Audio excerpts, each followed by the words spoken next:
আমার ভাই যখন মায়ের পেটে ছিল তখন আম্মু প্রায় স্বপ্ন দেখতো একজন লোক যার মাথায় জট বড় বড় দাড়ি মোছ আম্মুকে বলছে সাবধানের সাথে চলাফেরা কর, আমার সন্তানের ক্ষতি হবে। আম্মু কখনো কখনো ওই স্বপ্ন দেখে চিৎকার দিয়ে ঘুম থেকে জেগে যেত। যথাসময় আমার সেই ভাইটি দুনিয়ার মুখ দেখে। যখন তার বয়স 6 মাস পার হয় তারপরে এক রাতের ঘটনা। আম্মু ভাইকে নিয়ে বিছানায় ঘুমিয়ে পড়েছে, আমার বোন আর আব্বু অন্য রুমে। তখন রাত 2:30 মতো বাবুর নড়াচড়ায় আম্মুর ঘুম ভেঙে যায়। আম্মু চোখ মেলে দেখতে পায় বাবু সজাগ হয়ে তাকিয়ে আছে এবং যাকে আম্মু মাঝে মাঝে স্বপ্ন দেখতো সেই লোকটি বাবুর পাশে বসে বসে বাবুর সাথে খেলা করছে। সেই লোকটির চেহারা অতি ভয়ঙ্কর। আম্মু চোখ মেলে তার দিকে তাকাতে লোকটি আম্মুর দিকে তাকায়। চোখে চোখ পড়ার সাথে সাথে লোকটি আম্মুর দিকে তাকিয়ে একটি হাসি দেয়। সেই ভয়ঙ্কর হাসি দেখে আম্মু চিৎকার দেয় এবং সাথে সাথে সেই লোকটি ঘরের জানলার দিকে একটি দৌড় দেয়। তারপর আর তাকে দেখা যায়। আব্বু এবং আমার বোন ঘুম থেকে উঠে আম্মুর রুমে যায়। আব্বু এই ঘটনা শুনে আম্মুকে বলে, তুমি স্বপ্নে কি না কি দেখেছো দিয়ে চিৎকার দিয়েছো, ঘরের দরজা জানলা তো বন্ধ,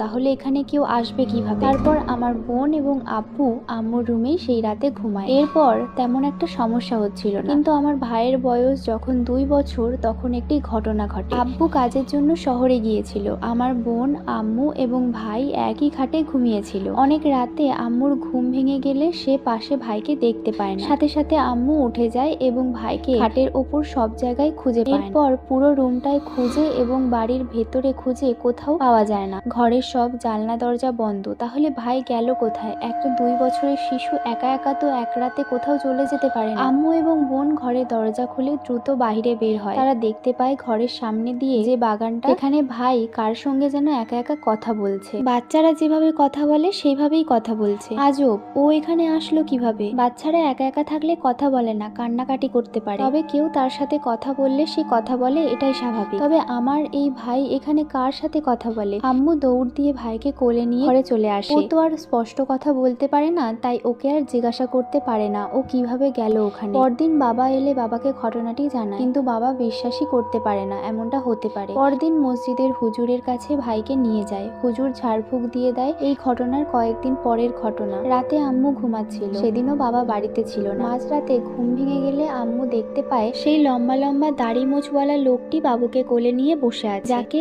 আম্মু আগে একবার দেখে চিৎকার দিয়েছিল আর স্বপ্নে তো বারবার দেখেছে। লোকটির কোলে বাবুকে দেখে আম্মু চিৎকার দিতে যায়, কিন্তু চিৎকার দিতে পারছে না, তার মুখ থেকে কোনো শব্দই বের হচ্ছে না। লোকটি আম্মুর দিকে তাকিয়ে হাসতে হাসতে বলে, আমি আমার প্রতিশ্রুতি রেখেছি, এবার আমার ছেলেকে আমি নিয়ে যাচ্ছি। তোর কোল খালি করতে আমার কষ্ট হচ্ছে, তবে এরপর তোর আবার একটি ছেলে হবে, তাকে দিয়ে এই ছেলের আশা পূর্ণ করিস।